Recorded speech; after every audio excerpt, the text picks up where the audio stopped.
পরবর্তী লাইন কিভাবে metre change করে কারেন্ট থাকা অবস্থায়, না দেখলে বুঝতে পারবেন না। দেখেন, কথাবার্তা কব না, ভিডিও শুধু করব।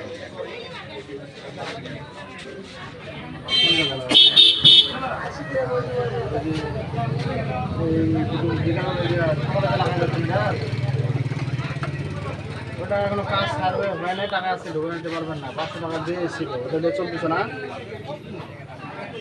কালকে রিচার্জ করবেন, কালকে রিচার্জ করবেন, কালকে আপনি আসতে রাখবেন না।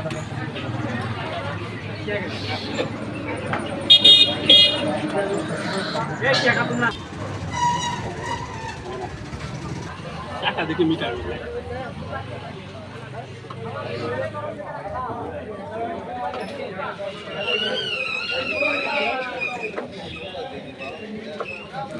আর আব্বাজ দেখেন,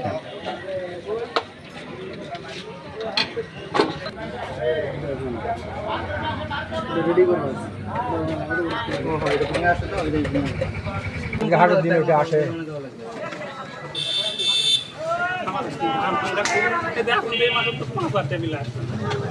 এই মাসটা আসবে না, গত মাস সিজনে কত লাগছে? গত জুন মাসে তো ধান ভাঙা তো সিজন বৈশাখ মাস। কই খরচ করছেন? ওটা ধান ভাঙিয়েছি তখন, ওই তো ওই সময় তার গত মাসে ধান ভাঙার নাই, গত মাসে 15 দিন ধান ভাঙার নাই। এখন বাবা আমার করার কিছু নেই, এখন যেটা দিবে সেটাই ভালো লাগে। হিসাব করা আছে না, হিসাব পিস হবে। এটার মধ্যে সবই দেখা যায়, আপনি সবই চেক করতে পারেন। কয় ইউনিট চালাইছেন, আজকে কয় টাকা গেছে, কয় ইউনিট চালাইছেন। আপনার মিটারে ওইটা সিটিভিটি কেটে গেছে, মানে কোনো কারেন্টও শো করে না, ভোল্টেজ শো করে না, বিল রিডিং উঠে। তারপরে দেখেন এত টাকা আছে না, টাকা তুলছি তো। এইটা আপনার যেটা টাকা আছে এটা মাইনাস করা হবে, আপনার যত এবারে হয় না ওটার থেকে এটা মাইনাস করে দিবেন।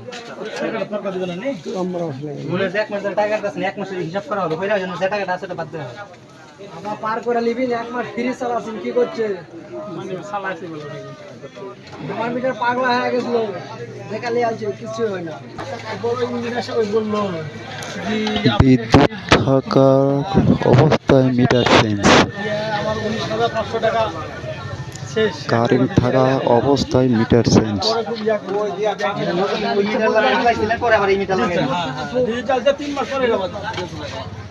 আগে আনা ছিল তো মিটার, এই মিটার আসে না, বললো মিটার আসলে তো আমরা 20 দিন পর খালি যদি না লাগান তাহলে মিটার আসলা লাগাতার পরে মিটার হুট করে চলে আসে।